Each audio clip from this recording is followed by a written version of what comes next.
Dynastic politics അല്ലെങ്കിൽ മക്കൾ രാഷ്ട്രീയത്തിൻ്റെ ചില തിരിച്ചറിയേണ്ട മുഖങ്ങൾ. ഏവർക്കും സ്വാഗതം, നമസ്കാരം, വണക്കം. കഴിഞ്ഞ ദിവസം പ്രിയങ്ക ഗാന്ധി വയനാട്ടിൽ നിന്ന് മത്സരിക്കുന്ന വാർത്തയെ വളരെ വിമർശനാത്മകമായി ശ്രദ്ധിച്ചുകൊണ്ട് കേരളത്തിലെ BJPയുടെ ഹൃദയത്തുടിപ്പായ അനിൽ ആൻ്റണി പ്രകടിപ്പിച്ച ധർമ്മരോഷം ചില അടിസ്ഥാന ചിന്തകൾ അവരുമായി പങ്കിടുന്നതിന് എന്നെ പ്രേരിപ്പിച്ചു. അത് നിങ്ങൾ അനേകം പേർ ആ വീഡിയോ കാണുകയും അതിനോട് വളരെ താല്പര്യത്തോടെ പ്രതികരിക്കുകയും ചെയ്തു. അതിൽ നിന്ന് ഞാൻ മനസ്സിലാക്കുന്നത്, ആശയങ്ങളെ വ്യക്തതയോടെ ഗ്രഹിപ്പാൻ എ ടെമ്പിൾ ഓഫ് തോട്ട്സ് എന്ന ഈ യൂട്യൂബ് കൂട്ടായ്മയിൽ പങ്കെടുക്കുന്ന ഏവർക്കും പ്രത്യേകമായ താല്പര്യമുണ്ട് എന്നുള്ളതാണ്. അത് ഞാൻ അധികമായി സന്തോഷിക്കുന്നു. അതിനെ ബഹുമാനിച്ചുകൊണ്ടാണ് ഞാൻ ഈ വീഡിയോ ചെയ്യുന്നത്. ഈ കാലത്ത് മക്കൾ രാഷ്ട്രീയം അല്ലെങ്കിൽ ഡൈനാസ്റ്റിക് പൊളിറ്റിക്സിനെ പറ്റി പലവിധമായ പരാമർശങ്ങളും അടിക്കടി ഉണ്ടായിക്കൊണ്ടിരിക്കുന്നു എന്നതുകൊണ്ട് ഇതിനെപ്പറ്റി കുറച്ചുകൂടെ വ്യക്തമായി വസ്തുനിഷ്ഠമായി ചിന്തിക്കാൻ നമുക്കേവർക്കും ഇടയാകട്ടെ എന്ന ഉദ്ദേശത്തോടു കൂടെ ഞാൻ അത് മാത്രം കേന്ദ്രീകരിച്ച് ഒരു വീഡിയോ കൂടെ ചെയ്യുകയാണ്. ഇതിൻ്റെ ഉള്ളടക്കത്തിലേക്ക് ഏവരെയും സന്തോഷത്തോടെ സാദരം ക്ഷണിച്ചുകൊള്ളു. ഡൈനാസ്റ്റിക് പൊളിറ്റിക്സ് ഒരു പ്രശ്നമാകാൻ കാരണം ജനായത്ത സമ്പ്രദായം നിലവിൽ വന്നു എന്നതുകൊണ്ടാണ്. രാജഭരണം മാത്രം നിലനിന്നിരുന്നൊരു കാലഘട്ടത്തിൽ ആരും ഡൈനാസ്റ്റിക് പൊളിറ്റിക്സ് ഇത് വലിയ പ്രശ്നമാണ് എന്ന് പറയാൻ സാധ്യതയില്ല, നിങ്ങൾക്കറിയാം. എന്നാൽ രാജഭരണം കഴിഞ്ഞു, ജനായത്ത രീതി വന്നു. എന്നിട്ടും രാജഭരണകാലത്ത് ഏതെല്ലാം വിധത്തിലാണ് അധികാരം കൈയാളിയിരുന്നത്, ഏതെല്ലാം വിധത്തിലാണ് ചില ആളുകളുടെ മേൽക്കോയ്മ സംരക്ഷിക്കപ്പെട്ടത്, അനർഹമായ ആനുകൂല്യങ്ങൾ തുടർച്ചയായി അവർക്ക് ലഭിക്കത്തക്കവണ്ണം സാഹചര്യങ്ങളെ എങ്ങനെയാണ് വളച്ചൊടിച്ചത്, ഇങ്ങനെയുള്ള പരിഗണനയാണ് ഈ ഡൈനാസ്റ്റിക് പൊളിറ്റിക്സ് എന്ന് പറയുന്ന ഈ അപവാദത്തിൽ ഉൾപ്പെടുത്തിയിരിക്കുന്നത്. അപ്പോൾ വളരെ വ്യക്തമായി പറഞ്ഞാൽ, ജനായത്ത സമ്പ്രദായത്തിൻ്റെ കാലഘട്ടത്തിൽ, ജനായത്ത യുഗത്തിൽ രാജവാഴ്ചയുടെ മർമ്മങ്ങളും ക്രമീകരണങ്ങളും ആനുകൂല്യങ്ങളും ആരൊക്കെ പ്രാപിക്കുന്നുവോ, അല്ലെങ്കിൽ അതിനനുസരിച്ച് ആരൊക്കെ പ്രവർത്തിക്കുന്നുവോ, അവരെല്ലാവരും ഈ ഡൈനാസ്റ്റിക് പ്രിൻസിപ്പിളിനെ അല്ലെങ്കിൽ മക്കൾ രാഷ്ട്രീയത്തെ ആശ്രയിക്കുന്നവരാണ് എന്നതാണ് പൊതുവായിട്ട് എനിക്ക് പറയാനുള്ളത്. ഇതിനെ ആസ്പദമാക്കി 3 പ്രധാനപ്പെട്ട ചിന്തകൾ നിങ്ങളുടെ ശ്രദ്ധയിൽ കൊണ്ടുവരുവാൻ ഞാൻ താല്പര്യപ്പെടുകയാണ്. അതായത് ഞാൻ മക്കൾ രാഷ്ട്രീയം എന്ന വാക്ക് ഇനി ഉപയോഗിക്കുകയില്ല. Dynastic politics or dynastic political practices എന്ന പ്രയോഗമായിരിക്കും ഉപയോഗിക്കുന്നത്. അതാകുമ്പോൾ കുറച്ചുകൂടെ എളുപ്പമാണ്, വ്യക്തമാണ് എന്നതുകൊണ്ട് തന്നെ അതിൻ്റെ 3 വശങ്ങൾ നിങ്ങൾ ശ്രദ്ധയിൽപ്പെടുത്തുന്നത് ഉചിതമാണ് എന്ന് കരുതുകയാണ്. ഇതിൻ്റെ ആദ്യത്തെ പ്രശ്നം അധികാരം എന്നുള്ളതാണ്. അധികാരത്തിൻ്റെ ഉറവിടം ഇവിടെയാണ്. രാജഭരണത്തിൽ അധികാരത്തിൻ്റെ ഉറവിടം രാജാവാണ്, ജനങ്ങളല്ല. ഇപ്പോൾ രാജാവിനോട് ചോദിച്ചാൽ പറയും, എൻ്റെ അധികാരം ദൈവത്തിൽ നിന്ന് വന്നിരിക്കുന്നു എന്ന് പറയും.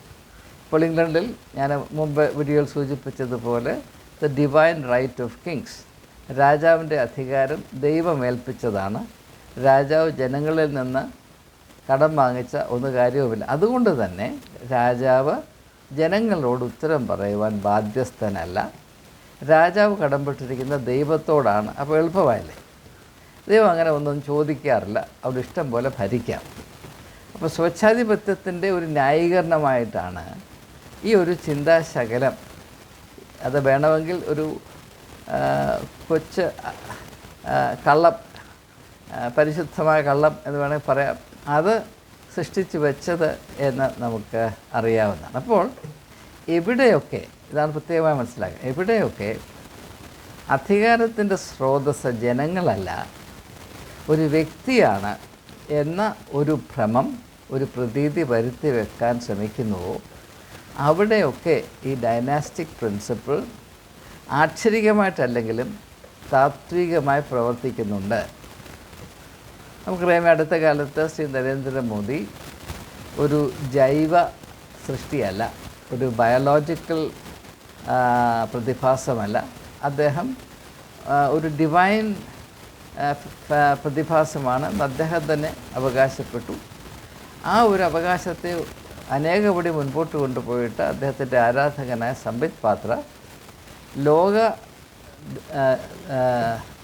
ദൈവമായ, ലോകത്തെ മുഴുവനും അടക്കി ഭരിക്കുന്ന ദൈവമായ ജഗന്നാഥ് ശ്രീ നരേന്ദ്രമോദിയുടെ ഒരു ഫാനാണ്, ഒരു ആരാധകനാണ് എന്ന് പറഞ്ഞു.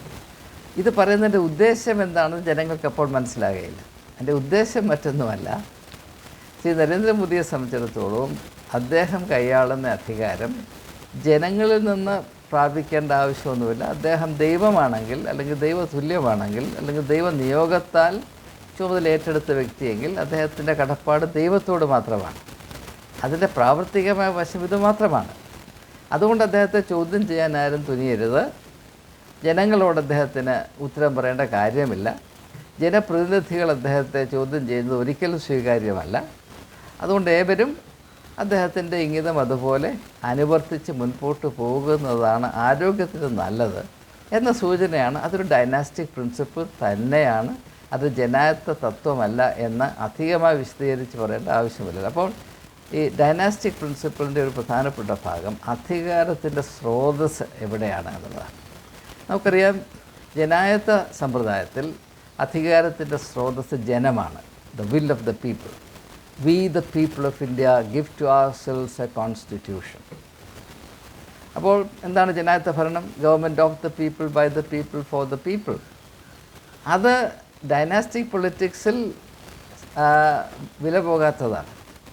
അവിടെ government of the king, by the king and partly for the subjects എന്നേ പറയാനൊക്കത്തുള്ളൂ.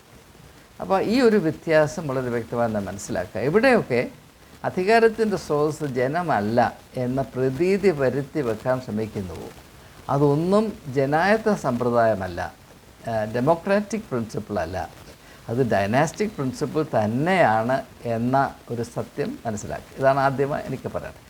രണ്ടാമത്തെ കാര്യം പറയാനുള്ളത്, ഈ രാജവാഴ്ചയിൽ അല്ലെങ്കിൽ പ്രഭുക്കന്മാർ വളർന്നിരുന്ന കാലത്ത് സാധാരണ ജനങ്ങൾക്ക് അവസരങ്ങൾ അല്പം പോലും അനുവദിച്ചിരുന്നില്ല.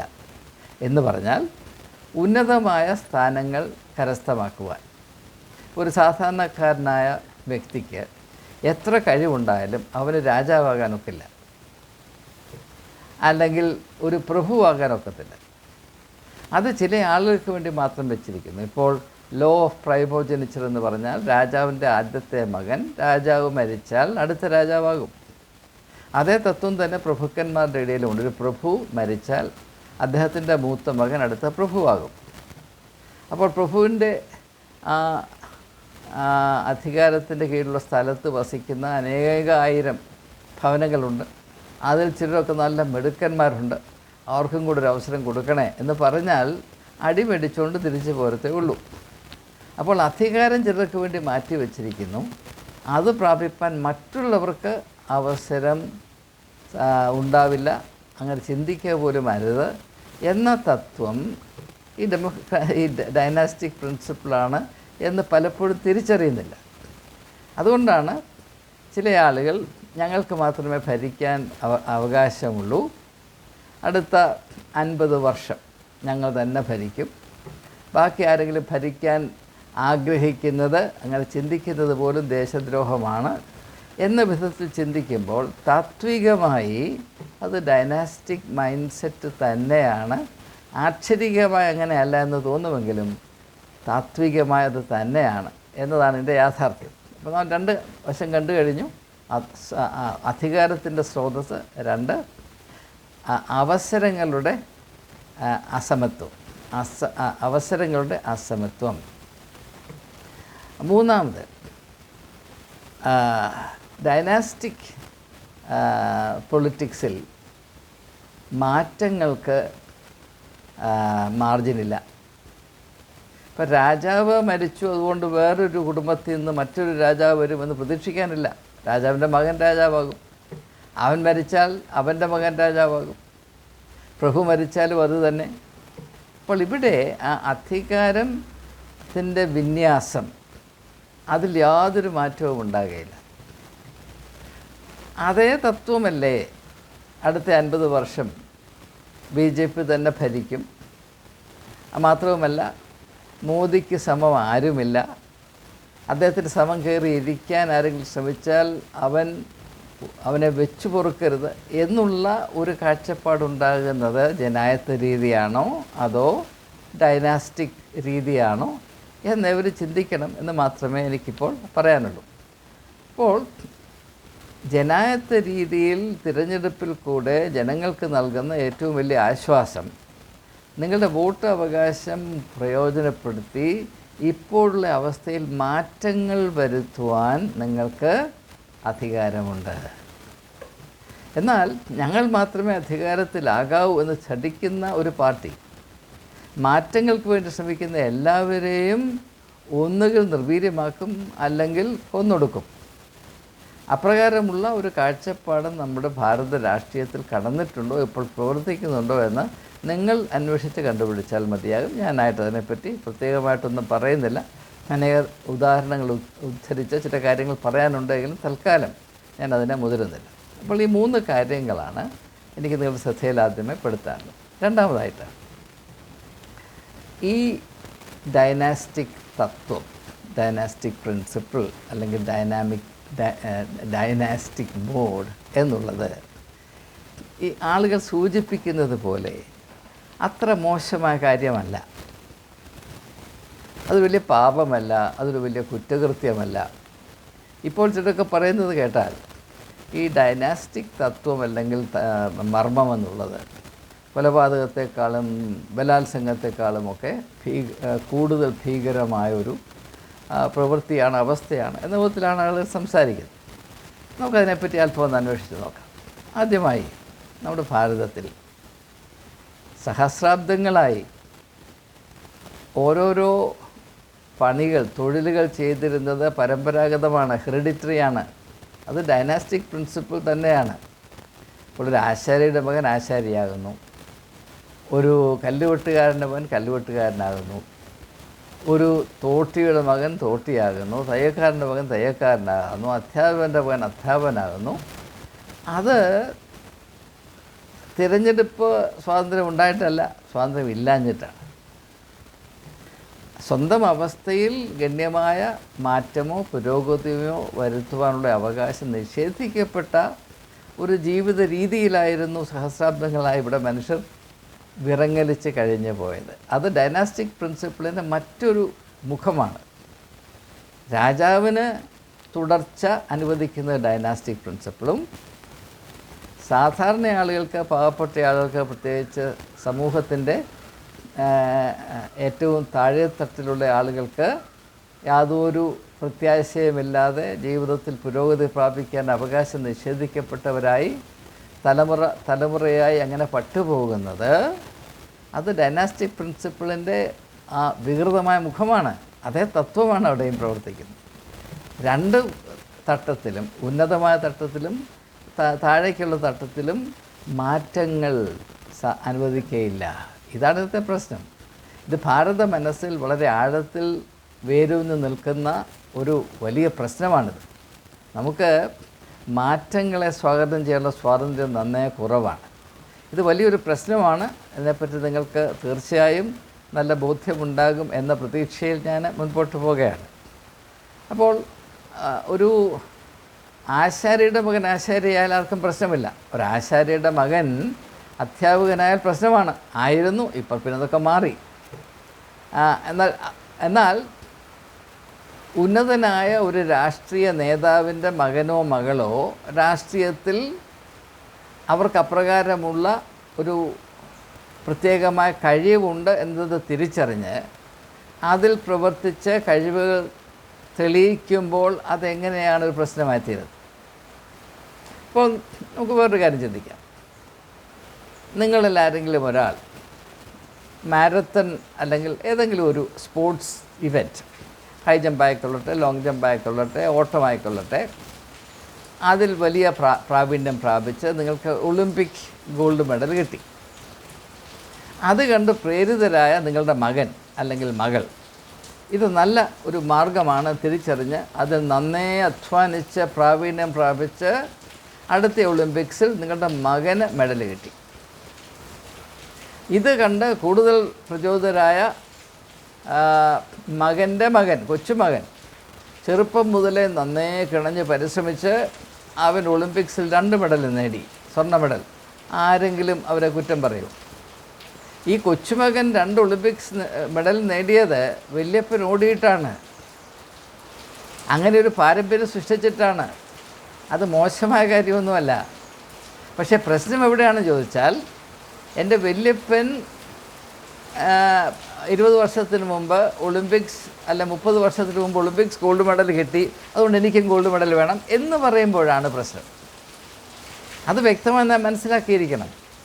അപ്പം ഞാൻ ഒളിമ്പിക്സിൽ ഗോൾഡ് മെഡൽ വാങ്ങിയത് കൊണ്ട് അതിൽ നിന്ന് പ്രചോദനം ആർജിച്ച് എൻ്റെ മക്കളും കൊച്ചുമകളും നന്നേ അധ്വാനിച്ച് അവർ രാജ്യത്തിൻ്റെ അഭിമാനമായി അന്താരാഷ്ട്രീയ തലത്തിൽ ഈ മേഖലയിൽ അംഗീകാരം നേടിക്കൊണ്ട് വന്നാൽ അത് നാണക്കേടല്ല, അത് വളരെ ആരോഗ്യപരമായൊരവസ്ഥയാണ്. അതേസമയം എൻ്റെ പേര് പറഞ്ഞ് എൻ്റെ കൊച്ചുമക്കൾ മെഡലിന് വേണ്ടി കൈനീട്ടി നിന്നാൽ അത് തെണ്ടലാണ്. ഈ വ്യത്യാസം മനസ്സിലാക്കിയാൽ മതി. അപ്പോൾ നമുക്ക് ചിന്തിക്കാൻ കുറേ കൂടെ വ്യക്തതയുണ്ടാകും. വേറൊരു ഉദാഹരണം പറഞ്ഞാൽ, നമ്മെല്ലാവരും ഓരോ കുടുംബത്തിൻ്റെയും സംസ്കാരത്തെ ശ്രദ്ധിക്കണം. ഒരു കുടുംബത്തിൽ ഉദാത്തമായ സംസ്കാരം നിലനിർത്തുക എന്നതാണ് ഒരു അപ്പൻ്റെയും അമ്മയുടെയും ഏറ്റവും പ്രധാനപ്പെട്ട കടമ. ഞാൻ വിദ്യാഭ്യാസ മേഖലയിലായിരുന്നത് കൊണ്ട് അനേകം മാതാപിതാക്കന്മാരുമായി ഇടപെടുവാൻ എനിക്കിടയായിട്ടുണ്ട്. മാത്രവുമല്ല, ഈ രാജ്യത്തിൻ്റെ എല്ലായിടങ്ങളിലും പോയി മാതാപിതാക്കന്മാരെ അഭിസംബോധന ചെയ്ത് മീറ്റിംഗ് നടത്തുവാനും മാതാപിതാക്കന്മാർക്ക് പ്രത്യേകമായി ക്ലാസ് എടുക്കുവാനും ഒക്കെ 10, 30, 40 വർഷമായിട്ട് എനിക്ക് അവസരം ലഭിച്ചിട്ടുണ്ട്. ആ സമയമൊക്കെയും ഞാൻ മാതാപിതാക്കന്മാരോട് പറഞ്ഞിട്ടുള്ളൊരു പ്രധാനപ്പെട്ട കാര്യം, ഒരു കുടുംബത്തിൽ ഒരു അപ്പനും അമ്മയും മക്കൾക്ക് ചെയ്യാവുന്ന ഏറ്റവും വലിയ അനുഗ്രഹം, നന്മ, ആ കുടുംബത്തിൽ വിദ്യാഭ്യാസത്തിനും ബൗദ്ധികമായ അഭിരുചികൾക്കും പ്രാധാന്യം കൽപ്പിക്കുന്നൊരു ഗാർഹിക സംസ്കാരം നിലനിർത്താൻ ശ്രദ്ധിക്കണം. ആ അന്തരീക്ഷത്തിൽ വളർന്നു വരുന്ന കുഞ്ഞുങ്ങൾക്ക് പ്രത്യേകമായ കഴിവുണ്ടായിരിക്കും. അതിനെ കുറ്റപ്പെടുത്തിയിട്ടൊന്നും കാര്യമില്ല. എന്നാൽ അതേസമയം നിങ്ങൾ ഏതെങ്കിലും ഒരു സ്കൂളിൽ ഒരു കുട്ടിയെ ചേർക്കാൻ പോകുമ്പോൾ അവർ ചോദിക്കും, നിങ്ങൾ ഫസ്റ്റ് ജനറേഷൻ ലിറ്ററേറ്റ് ആണോ എന്ന് ചോദിക്കും. നിങ്ങൾക്ക് എഴുത്തും വായനയും അറിയില്ല, നിങ്ങളുടെ മക്കളാണ് ആദ്യമായിട്ട് എഴുത്തും വായനയും പഠിക്കാൻ വരുന്നതെങ്കിൽ ഇവിടെ പ്രയാസമാണെന്ന് അവർ പറയും. അത് ഞാൻ ന്യായീകരിച്ച് പറയുകയല്ല, അതിനകത്തൊരു തത്വമുണ്ട്. അപ്പോൾ ഈ ഡൈനാസ്റ്റിക് പൊളിറ്റിക്സ് ഇപ്പോൾ നെഹ്റു കുടുംബത്തിൽ പിറന്ന് വളർന്ന് ഈ വലിയ വലിയ സാധ്യതകളും സംരംഭങ്ങളും പിറവി മുതലേ കണ്ടുവന്ന ചില വ്യക്തികൾക്ക് അതിൽ പ്രാവീണ്യമുണ്ടാകും എന്ന് പറയുന്നതിൽ എന്താണ് തെറ്റ് എന്ന് ചോദിക്കേണ്ടി വരും. ചായ അടിച്ചതുകൊണ്ട് എനിക്ക് രാജ്യത്തിൻ്റെ ഭരണചക്രം തിരിക്കാനുള്ള കഴിവുണ്ട് എന്ന് പറയുന്നതാണോ? അല്ല, ചെറുപ്പം മുതലേ 3 തലമുറകളായി 4 തലമുറകളായി ഭാരതത്തിൻ്റെ സ്വാതന്ത്ര്യ സമരത്തിൻ്റെ ആ വലിയ സംരംഭം തൊട്ട് സ്വാതന്ത്ര്യലബ്ധിക്ക് ശേഷം ഈ രാജ്യത്തിൻ്റെ പുനർനിർമ്മാണത്തിൽ ഗണ്യമായ പങ്ക് വഹിച്ച പാരമ്പര്യം, അതിൽ കൂടെ പ്രാപിക്കാവുന്ന അനുഭവങ്ങൾ, അറിവുകൾ, ഒരു 100 യൂണിവേഴ്സിറ്റിയിൽ പഠിച്ചാൽ പ്രാപിപ്പാൻ കഴിയാത്ത അനുഭവ സമ്പത്ത്, ഇവയുള്ളത് ഒരു അയോഗ്യതയാണെന്നാണ് പറയുന്നത്. എന്നാൽ അതേസമയം തന്നെ ഞാൻ നെഹ്റുവിൻ്റെ മകനാണ്, കൊച്ചുമകൻ്റെ മകനാണ്, അതുകൊണ്ട് എനിക്ക് കസേര തരണം എന്ന് പറയുന്നത് വലിയ അബദ്ധമാണ്. അങ്ങനെയുള്ളവരെ പുച്ഛിച്ചു തള്ളണം. എന്നാൽ ഞാൻ ആ കുടുംബത്തിൽ പിറന്നു വളർന്നു, ആ വലിയ സാഹസികത, ആ വലിയ പാരമ്പര്യം ഞാൻ കണ്ടു വളർന്നു.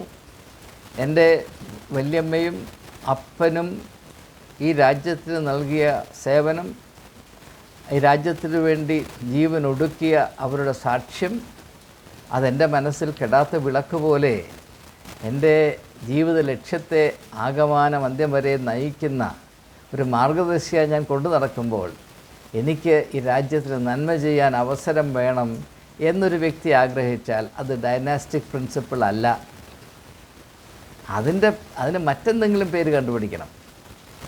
ഇത് വ്യക്തമായി നാം ധരിച്ചിരിക്കണം, അല്ലെങ്കിൽ നാം അനീതിക്ക് കൂട്ടുനിൽക്കും. അതുകൊണ്ടാണ് ഞാൻ പറയുന്നത്.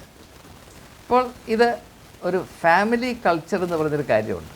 അത് വിലമതിക്കാത്ത ഞാൻ വളരെ നഗ്നമായിട്ട് നിങ്ങളോട് പറയുകയാണ്. നമ്മളാരും നമ്മുടെ മകനെ ഒരു വേശ്യയുടെ മകളെ കൊണ്ട് വിവാഹം കഴിക്കാൻ താല്പര്യപ്പെടുകയില്ല. കാരണം എന്താണ്? അവിടെ ഒരു ഫാമിലി കൾച്ചർ ഇല്ലാത്തത് കൊണ്ടാണ്. ഒരു വേശ്യയുടെ മകൾ വളരെ കഴിവുള്ളവളായി തീരാൻ നല്ല സാധ്യതയുണ്ട്.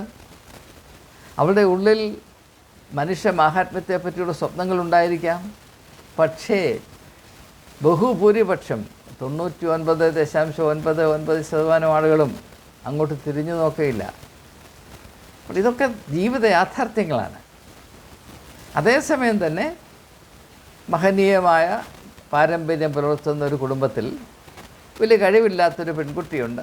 എൻ്റെ മകനെ കൊണ്ട് വിവാഹം ചെയ്യിക്കാൻ ഞാൻ തയ്യാറാണെന്ന് പറഞ്ഞു തന്നിരിക്കും. എല്ലാവരും അങ്ങനെ പറയണമെന്നില്ല, പറഞ്ഞു തന്നിരിക്കും.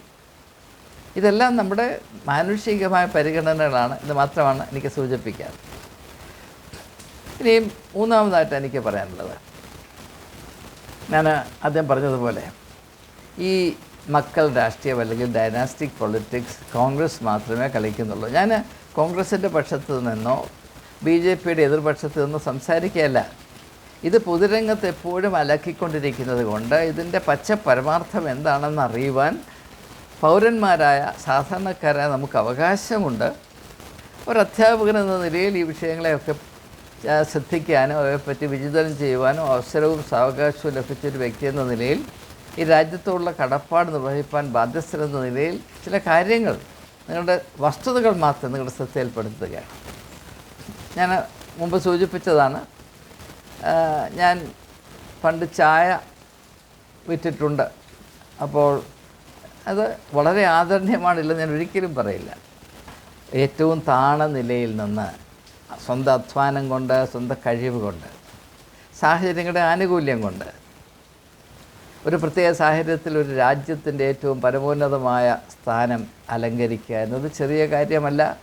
ഒരു വിധത്തിലും ഞാനതിനെ തുച്ഛീകരിക്കാൻ സാധ്യമല്ല. ഈ സമയത്ത് റിച്ചർഡ് നിക്സന് ശേഷം അമേരിക്കയുടെ പ്രസിഡൻ്റായ ലിൻഡൻ ബെയിൻസ് ജോൺസൺ അന്ന് പറഞ്ഞ 1960കളിൽ പറഞ്ഞ ഒരു വാചകം എൻ്റെ മനസ്സിലിങ്ങനെ തള്ളി കയറി വരികയാണ്. അദ്ദേഹം പറഞ്ഞത്,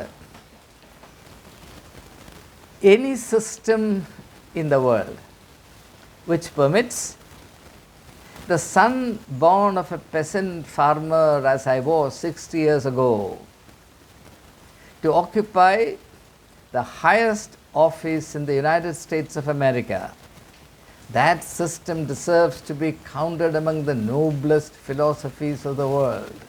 ഞാൻ അന്ന് ഈ വാചകം വായിച്ചപ്പോൾ എൻ്റെ മനസ്സ് സന്തോഷം കൊണ്ട് തുള്ളിച്ചാടി. അതുകൊണ്ടാണ് ഇപ്പോഴും അതിൻ്റെ ഓരോ വാക്കുകളും വെളിച്ചം പോലെ എൻ്റെ ഉള്ളിൽ മിന്നുന്നത്. ഞാൻ ഒന്നുകൂടെ ആവർത്തിക്കാം. Any system which allows the son born of a peasant farmer as I was 60 years ago to attain the highest office in the United States of America, that system deserves to be counted among the noblest philosophies of the world എന്നാണ് അദ്ദേഹം പറഞ്ഞത്. അത് ഞാൻ ആത്മാർത്ഥമായി വിശ്വസിക്കുന്നു. അതുകൊണ്ട് തന്നെ എനിക്ക് ശ്രീ നരേന്ദ്രമോദിയോട് വളരെ ബഹുമാനമുണ്ടായിരുന്നു, ഇപ്പോഴുമുണ്ട്. അങ്ങനെയുള്ളൊരു മാതൃക ഈ ഭാരതത്തിലെ പാവപ്പെട്ട ആളുകൾക്ക് എന്നും ഒരു ഇൻസ്പിറേഷനായി നിലനിൽക്കട്ടെ എന്ന് ഞാൻ ആഗ്രഹിക്കുകയാണ്. കേരളത്തിൻ്റെ മണ്ണിൽ നിന്ന് ഒരു KR നാരായണൻ ഉണ്ടായി. തമിഴ്നാടിൻ്റെ മണ്ണിൽ നിന്ന് APJ അബ്ദുൽ കലാം ഉണ്ടായി. KR നാരായണൻ രാത്രിയിൽ സ്ട്രീറ്റ് ലൈറ്റിൻ്റെ വെളിച്ചത്തിൽ നിന്നുകൊണ്ടാണ് ആ പുസ്തകം വായിച്ച് പഠിച്ചത് നിങ്ങൾക്കറിയാമോ? അതൊക്കെ അഭിമാനം കൊണ്ട് നമ്മുടെ മനസ്സിനെ നിറയ്ക്കാൻ പര്യാപ്തമായ ഉദാഹരണങ്ങളാണ്. അപ്പോൾ അതിനെ ഞാൻ ഒട്ടും കൊച്ചാക്കുന്നില്ല. എന്നാൽ അതേസമയം തന്നെ എൻ്റെ പിതാവ് അങ്ങനെയായിരുന്നു, അതിൻ്റെ ഏതോ മേന്മ എനിക്കുണ്ട് എന്ന് പറയുന്നത് ശരിയല്ല. മെറിറ്റ് കടമെടുക്കാവുന്ന കാര്യമല്ല. അപ്പോൾ എൻ്റെ പിതാവ് ചായടിക്കാരനായിരുന്നു, അതുകൊണ്ട് ഞാൻ നല്ല പ്രൈം മിനിസ്റ്റർ ആകും, നല്ല പ്രസിഡൻ്റ് ആകും, നല്ല പ്രൊഫസർ ഓഫ് ലിറ്ററേച്ചർ ആകും എന്ന് പറയുന്നതിനകത്ത് യാതൊരു അർത്ഥവുമില്ല. ദൈവം ശ്രീ നരേന്ദ്രമോദിക്ക് അത്ഭുതാവഹമായ അസൂയാവഹമായ കഴിവുകൾ കൊടുത്തു, എനിക്കകത്ത് യാതൊരു സംശയമില്ല, അത് ഞാൻ സന്തോഷിക്കും. എന്നാൽ അതിനൊരു ഡൈനാസ്റ്റിക് പ്രിൻസിപ്പിളായി ഇങ്ങനെ കൊട്ടിഘോഷിക്കുകയും അതേസമയം ഡൈനാസ്റ്റിക് പ്രിൻസിപ്പിളിനെ താറടിക്കുകയും ചെയ്യുന്ന പരിപാടി ശരിയല്ല, അതിരട്ടത്താപ്പാണ് എന്ന് മാത്രമേ എനിക്ക് പറയാനുള്ളൂ.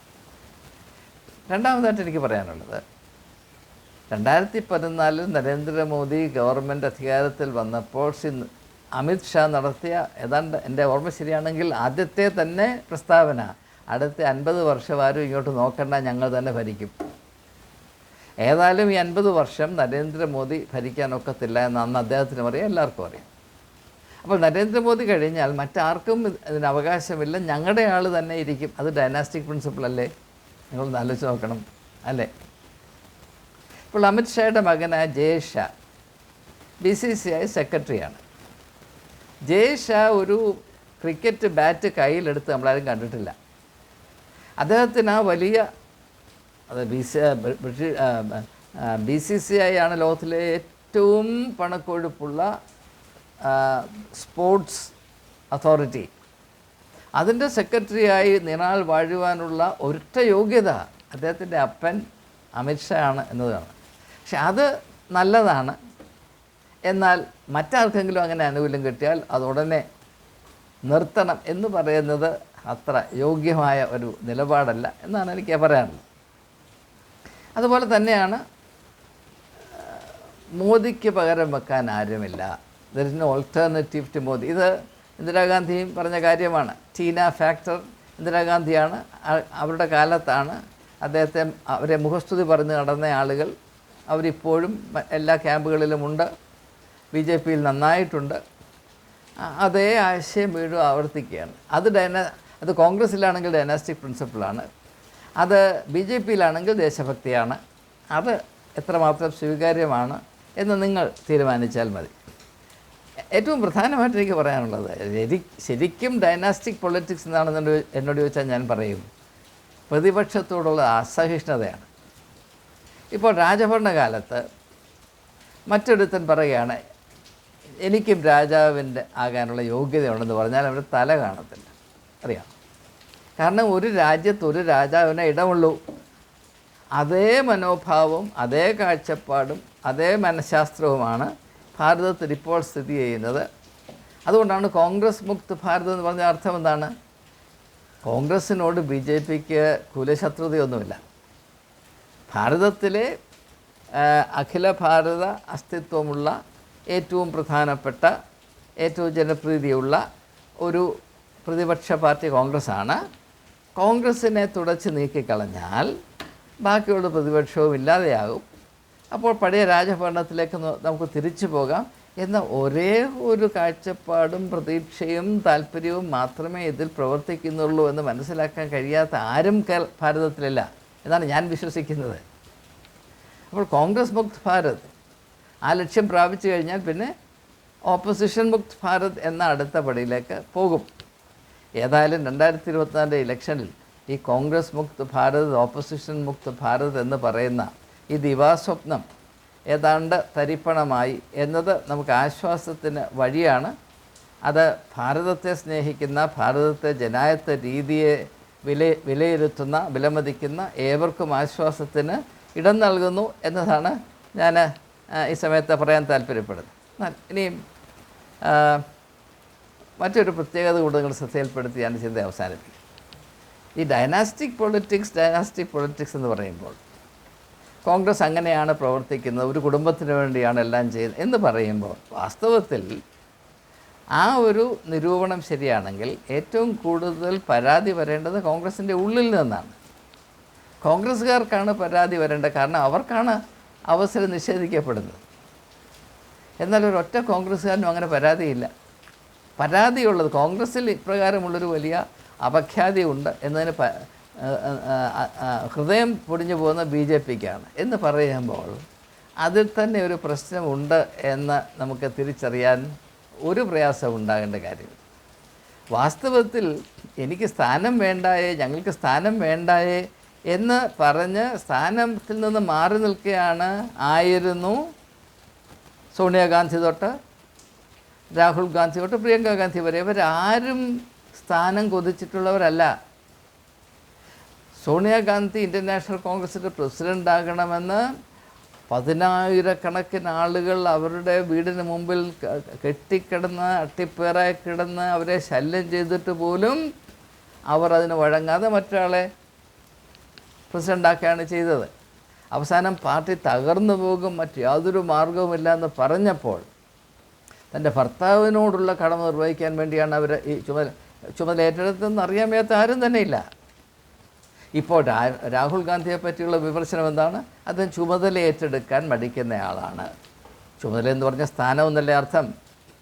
ഇപ്പോൾ ലീഡർ ഓഫ് ഓപ്പോസിഷൻ പോലും അദ്ദേഹത്തിന് വേണ്ട, ശശി തരൂരാകാൻ പോകുന്നു എന്നാണ് ഇപ്പോൾ കേൾക്കുന്ന ശ്രുതി. നല്ലതാണ്, നല്ല ഒരു തീരുമാനമാണ്. കാരണം തെക്കേ ഇന്ത്യയിൽ നിന്ന് കോൺഗ്രസിൻ്റേതായ ഒരു അസ്തിത്വം, വളരെ അർഹതയുള്ള കഴിവുള്ള, ആ സ്ഥാനം അലങ്കരിക്കുവാൻ സർവ്വവിധത്തിലും യോഗ്യമായ ഒരു വ്യക്തിത്വം അവിടെ ഉണ്ട് എന്ന് പറയുന്നതിൽ ഞാൻ സന്തോഷിക്കുന്നു, ആശ്വസിക്കുന്നു.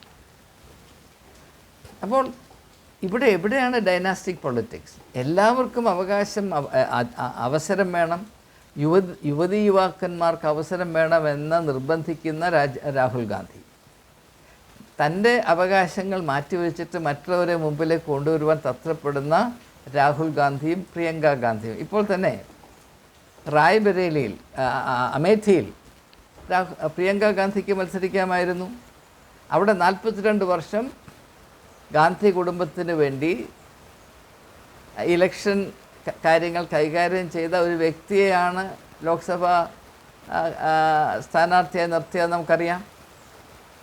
അപ്പോൾ ഇതൊക്കെ കണ്ടിട്ടും കണ്ടില്ല എന്നടിക്കുകയും അവിടെ നന്മകൾ മുഴുവനും എന്തെങ്കിലും ഉണ്ടെങ്കിൽ അത് ചവിട്ടി മതിക്കുക, ഇല്ലാത്ത കാര്യങ്ങൾ ഉണ്ടാക്കി പറയുക. ഇത് പൗരന്മാരെന്ന നിലയിൽ, സാധാരണ വ്യക്തികളെന്ന നിലയിൽ, സ്വാഭിമാനമുള്ള ആളുകളെന്ന നിലയിൽ നാം ഇതിനോട് പ്രതിഷേധിക്കേണ്ടത് നാം കോൺഗ്രസ്സുകാരായിട്ടല്ല, നമുക്ക് രാഷ്ട്രീയമായ ഒരു ചായ ഉണ്ടായിട്ടു അല്ല, പിന്നെയോ മനുഷ്യ ജീവിതത്തിൽ ചില അടിസ്ഥാന മൂല്യങ്ങൾ ഉണ്ടായിരിക്കണം. അസത്യം കൊണ്ട് ആളുകളെ അപമാനിക്കുന്നതും നന്മ കണ്ടാൽ അതിനെ ചവിട്ടി മെതിക്കുന്നതാണ് ദേശഭക്തി എന്ന് പറയുന്നതും, മറ്റുള്ളവർ എന്ത് ചെയ്താലും അത് തിന്മയും ഞങ്ങളത് തന്നെ ചെയ്താൽ അത് നന്മയുമാണെന്ന് പറയുന്ന ഇരട്ടത്താപ്പും, ഇതൊന്നും സ്വീകരിപ്പാൻ സാധാരണ ആളുകൾക്ക് യാതൊരു ബാധ്യസ്ഥതയുമില്ല. ആരുടെയോ മനസ്സിൽ അവരുടെ സ്ഥാപിത താല്പര്യങ്ങളുടെ വെളിച്ചത്തിൽ പൊന്തി വരുന്ന ആശയങ്ങൾ അതുപോലെ വിഴുങ്ങാൻ ഈ രാജ്യത്തിലെ ആളുകൾക്ക് യാതൊരു കടമയില്ല.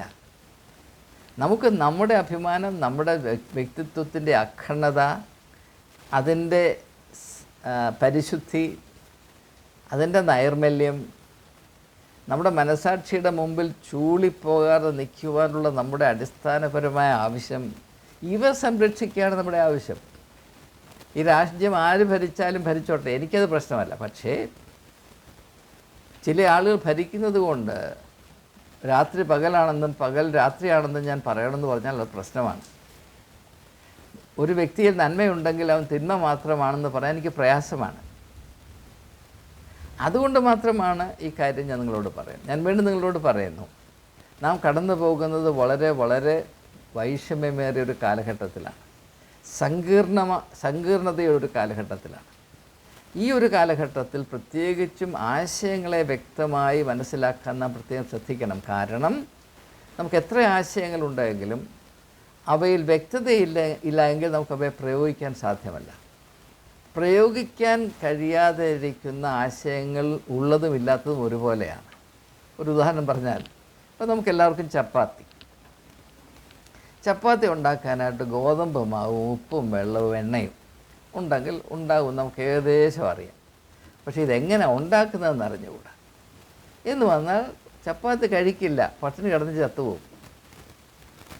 ഏതാണ്ട് അവ്യക്തമായ ഒരു അറിവുണ്ട്. ചപ്പാത്തി എന്ന് പറഞ്ഞാൽ ഇങ്ങനെയൊക്കെയാണ്, പക്ഷേ അതെങ്ങനെയാണ് ഉണ്ടാക്കുന്നതെന്ന് അറിഞ്ഞുകൂടാമെങ്കിലോ. വ്യക്തതയെന്ന് പറഞ്ഞാൽ അറിവ് പ്രവൃത്തിയിലേക്ക് കൊണ്ടുവരുവാൻ, അല്ലെങ്കിൽ അറിവ് പ്രയോഗിക്കുവാൻ തക്ക വിധത്തിൽ പരുവപ്പെടുത്തുന്ന അവസ്ഥയാണ് വ്യക്തത എന്ന് പറയുന്നത്. വ്യക്തതയില്ലെങ്കിൽ അറിവിൽ കൂടെ അതിനനുസൃതമായ ഒരു പ്രവൃത്തിയും ഉണ്ടാകുകയില്ല. അത് ഫലം പുറപ്പെടുവിക്കാത്ത വൃക്ഷം പോലെ അപഹാസ്യമായി തീരും. അതുകൊണ്ട് ആർക്കും ഒരു പ്രയോജനവുമില്ല എന്ന ഒരു യാഥാർത്ഥ്യം തിരിച്ചറിയുക. എന്നാൽ അതേസമയം തന്നെ നിങ്ങൾ ശ്രദ്ധിക്കുമെങ്കിൽ സാധാരണക്കാരായ ആളുകളുടെ മനസ്സിൽ ഈ ചിന്താക്കുഴപ്പം മനഃപൂർവ്വം സൃഷ്ടിച്ച് അവരെ കന്നുകാലികളെ, ആടുമാടുകളെ അടിച്ചു കൊണ്ടുപോകുന്നത് പോലെ തങ്ങൾക്കിഷ്ടമുള്ള ദിശയിലേക്ക് ഈ വലിയ ജനസമുദ്രത്തെ കൊണ്ടുപോകുവാൻ താല്പര്യപ്പെടുന്ന രാഷ്ട്രീയ ശക്തികൾ സംഘടിതമായി അഹോരാത്രം അധ്വാനിക്കുന്നൊരു കാലഘട്ടത്തിൽ പൂർവാധികമായി അടിസ്ഥാന ആശയങ്ങളെപ്പറ്റി ഏറ്റവും അധികം വ്യക്തത പ്രാപിപ്പാൻ നാം കൂട്ടാക്കിയില്ലെങ്കിൽ നമ്മുടെ സ്ഥിതി അപകടത്തിലേക്കാണ് പോകുന്നത് എന്നുകൂടെ സൂചിപ്പിച്ചുകൊണ്ട് സമയത്തിൻ്റെ പരിധി ഉള്ളതുകൊണ്ട് വാക്കുകൾ ഉപസംഹരിക്കുന്നു. ഇപ്രകാരമുള്ള അന്വേഷണത്തിൽ ക്ഷമയോടെ പങ്കെടുക്കുന്ന ഇവരോടുമുള്ള എൻ്റെ നന്ദി ഒരിക്കൽ കൂടി രേഖപ്പെടുത്തിക്കൊണ്ട് വാക്കുകൾ ഉപസംഹരിക്കുന്നു.